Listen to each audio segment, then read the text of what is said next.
नमस्कार दोस्तों, स्वागत है आप सबों का लर्निंग ऑन ट्यूब पे। और आज इस चैनल पे आइए हम लोग मुगल साम्राज्य से संबंधित कुछ अन्य महत्वपूर्ण प्रश्नों पर पढ़ लेते हैं। और इन क्वेश्चंस को ध्यान से देखिएगा, बहुत ही इम्पोर्टेंट है।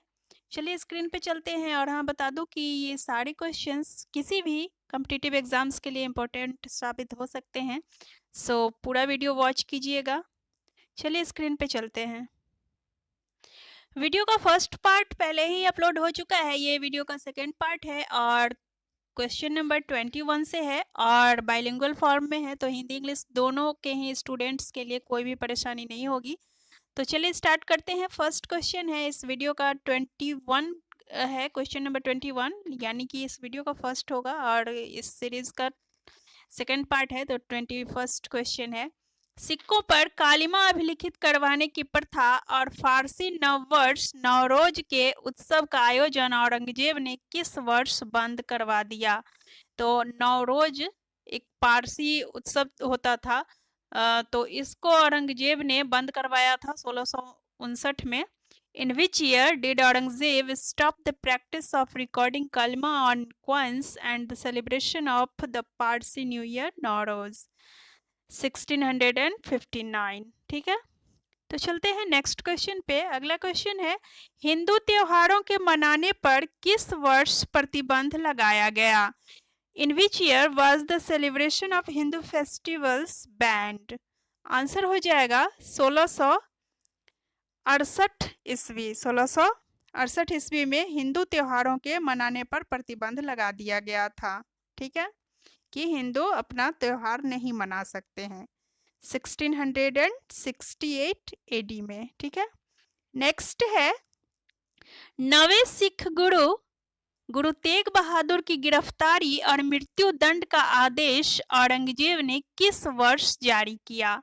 इन which year did Aurangzeb issued the order for the arrest and death penalty of the 9th Sikh Guru Tegh Bahadur? Answer हो जाएगा 1675 एडी अर्थात 1675 ईस्वी। 1675 ईस्वी में औरंगजेब ने गुरु तेग बहादुर की गिरफ्तारी और मृत्यु दंड का आदेश दिया था। ठीक है, नेक्स्ट है, सार्वजनिक आचार को नियंत्रित करने वाला अधिकारी क्या कहलाता था?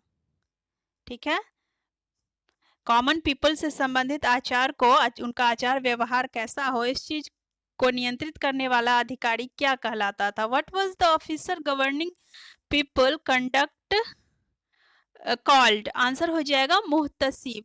ऐसे अधिकारी को मुहतसिब कहते थे। नेक्स्ट है, मुगल काल में जासूस और गुप्त सूचनाओं के संवाहक को क्या कहा जाता था? What was the position of detective and secret information in the Mughal period? Answer हो जाएगा हरकारा।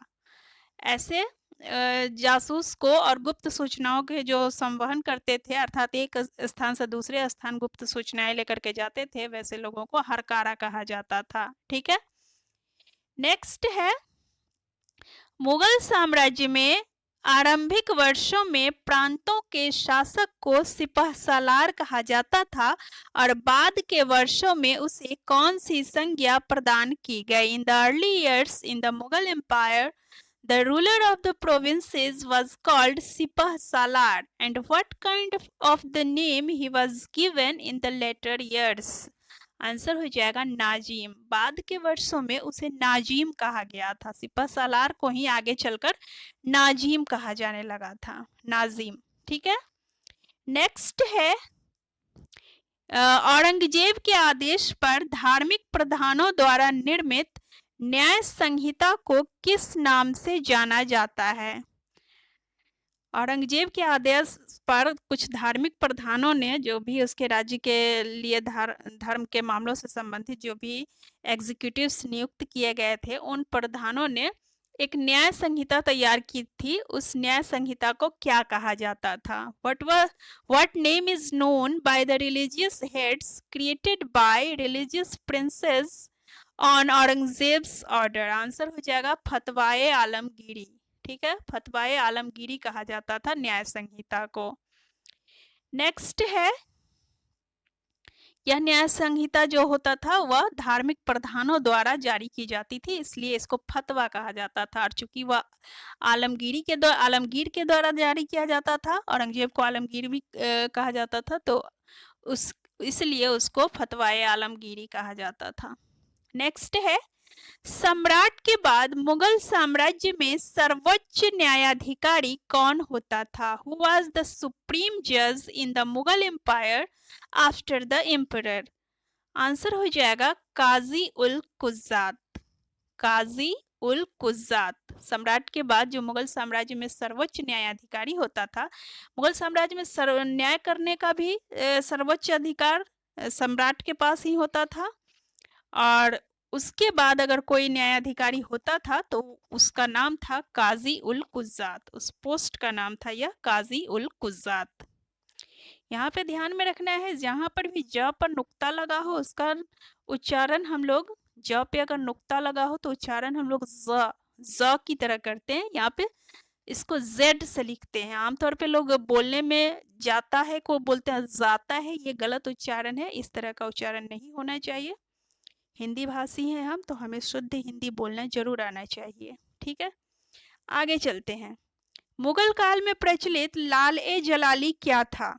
लाल ए जलाली, what was the Lal A Jalali prevalent in the Mughal period? Answer हो जाएगा क्वाइन। यह एक प्रकार का सिक्का था। लाल ए जलाली एक प्रकार का सिक्का था। आगे है, मुगल काल में सोने के सर्वाधिक प्रचलित सिक्के मुहर का विनिमय मूल्य कितने रुपए के बराबर होता था? सोने के सबसे ज्यादा जो प्रचलित सिक्के होते थे उसको मुहर कहा जाता था। मुहर सबसे ज्यादा लोकप्रिय थी, मोस्ट पॉपुलर क्वाइन था ये। तो इसका विनिमय मूल्य कितने रुपए के बराबर था यह पूछा जा रहा है। इन the Mughal period the exchange value of the most popular gold coin मुहर was equal to how many rupees? Answer हो जाएगा 9 रुपीज, अर्थात 9 रुपए के बराबर था।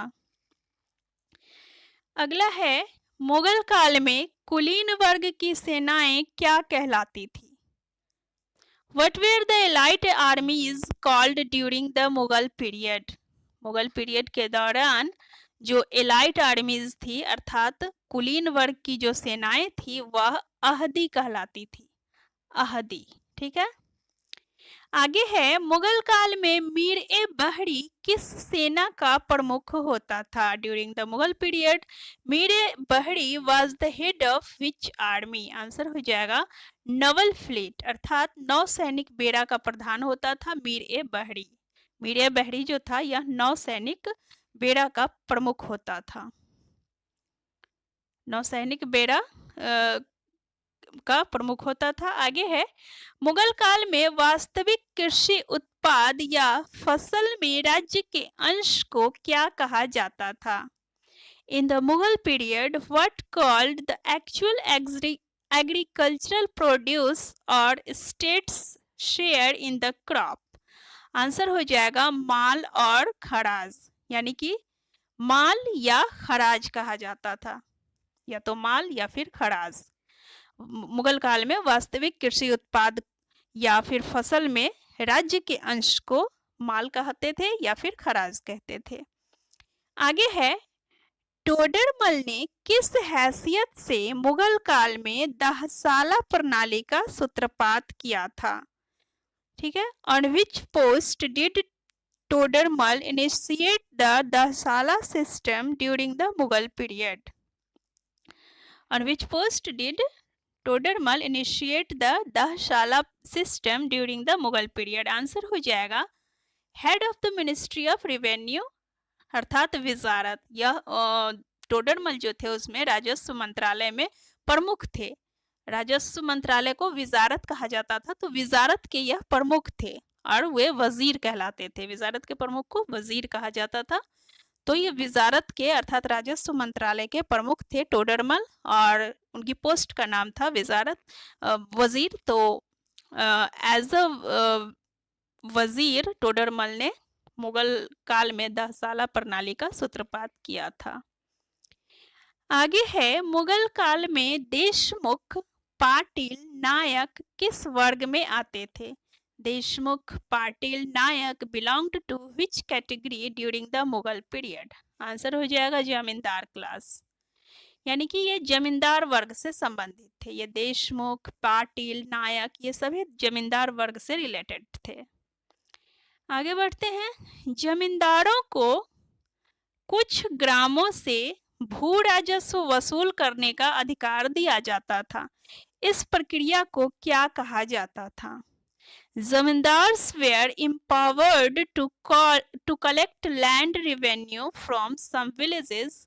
What was this process called? इस प्रोसेस को क्या कहा जाता था?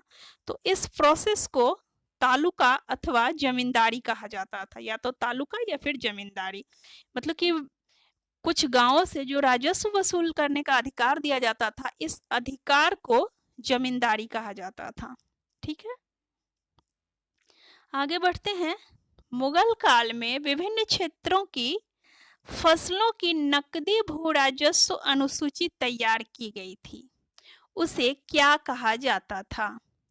द कैश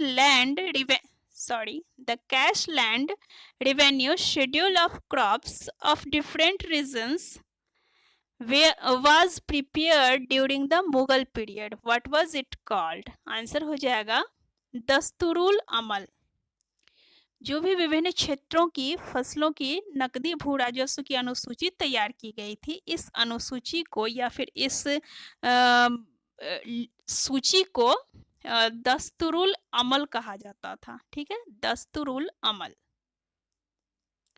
आगे बढ़ेंगे। भू राजस्व की नस्क प्रणाली को गुजरात में क्या कहा जाता था? नस्क प्रणाली भू राजस्व की एक प्रणाली थी, इसका गुजरात में कुछ अलग नाम था, तो वही नाम पूछा जा रहा है। What was the Nasq system of land revenue called in Gujarat? Answer हो जाएगा नस्क ए जुज।